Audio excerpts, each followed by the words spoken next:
I am Thomas, and I am in Elmont, New York, Long Island, New York, in the Beth David Cemetery, approaching the grave of a person that I would like to call America's psychologist, the mother of psychology. I think if you're my generation, my age group, you would be very familiar with her from Conan, probably, most notably. Dr. Joyce Brothers. Dr. Joyce Brothers. And this is her grave, buried next to her husband, Bauer Morris, that is her father and her mother.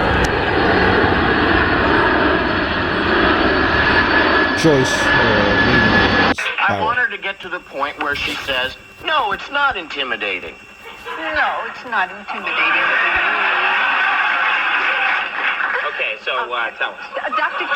Dr. Kinsey tried some years back in 1948, but he asked men to do their own measurements, and so men over-measured, and it kind of upset other men. So men would come in and just say, yeah, I didn't have enough tape. I need more tape, Doc. You only gave me 9 feet here. You made this ruler yourself.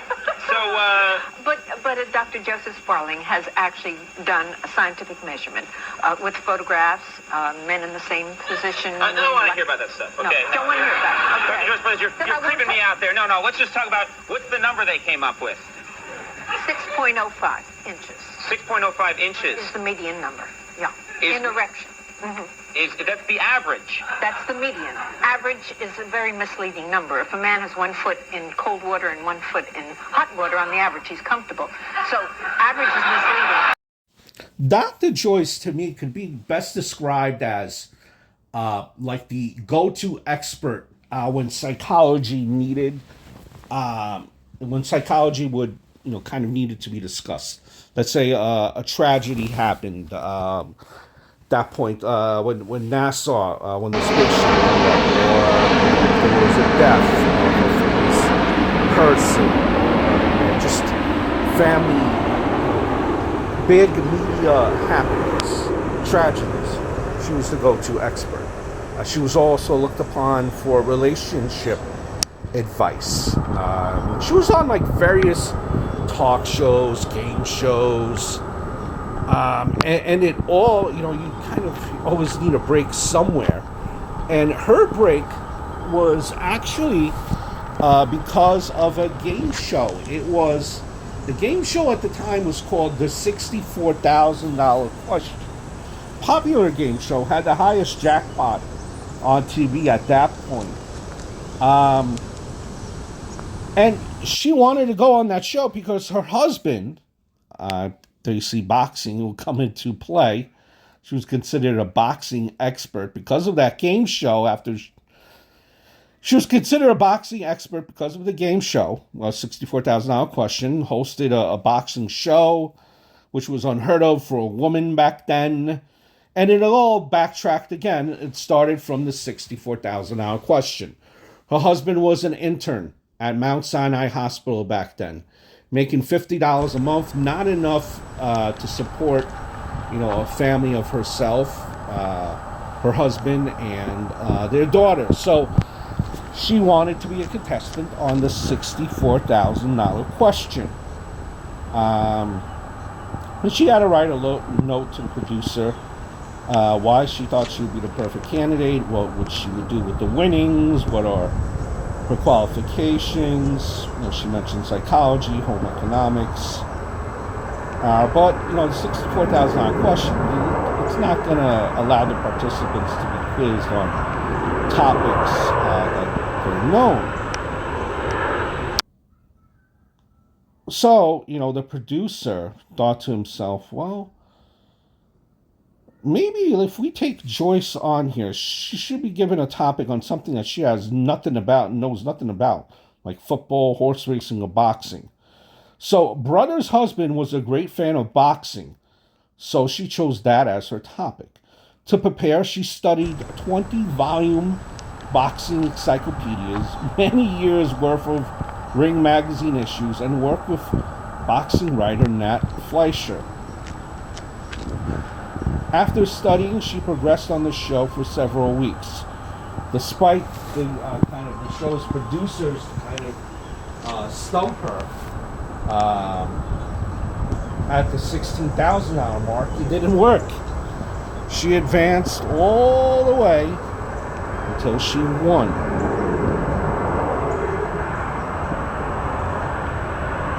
The 64 photographic memory. Used her photographic memory to learn everything, and she was quickly regarded being an expert in boxing. She was said to have been the first female boxing commentator. And that's where it all started.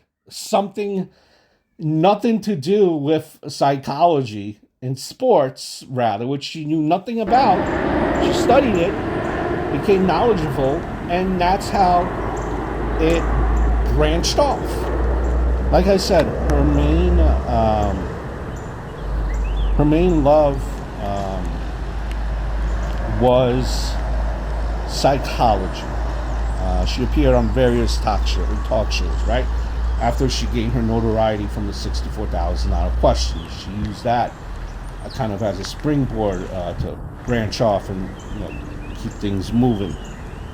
Her own talk show, Tonight Show with Johnny Carson, Living Easy with Dr. Joyce Brothers, that was her own talk show.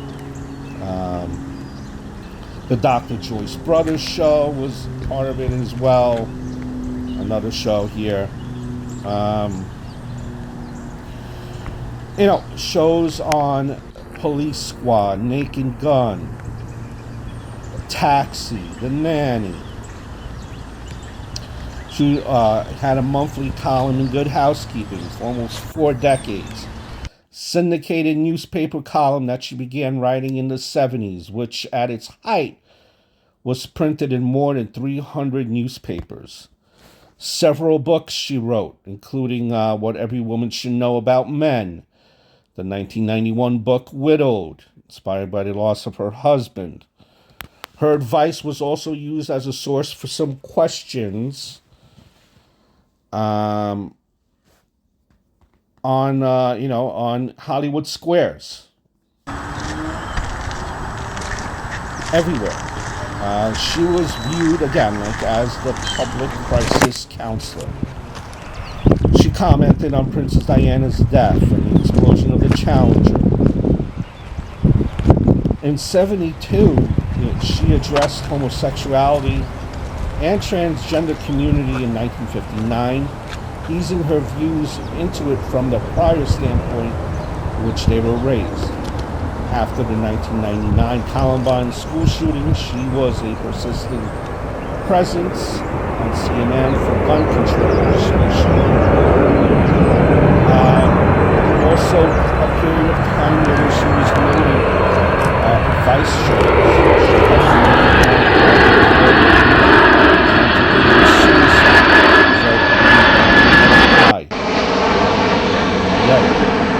Her efforts included keeping him on air for 30 minutes, long enough for National Save a Life to contact him.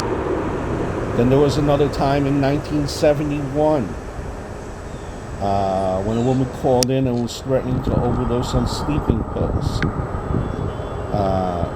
As this was a riveting circumstance, something, the show was left running for 3 more hours uninterrupted so that Brothers was able to extract the phone number from the woman to get an ambulance to her. So you see, she was a pioneer in the psychology world.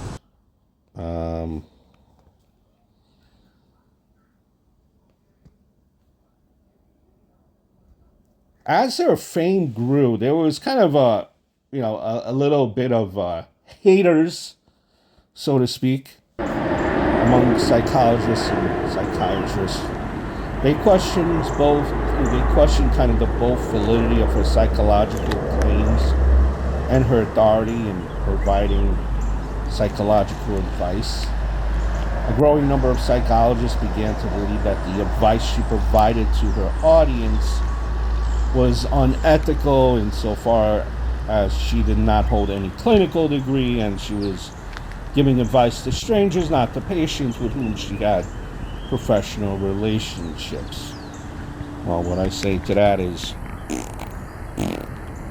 please.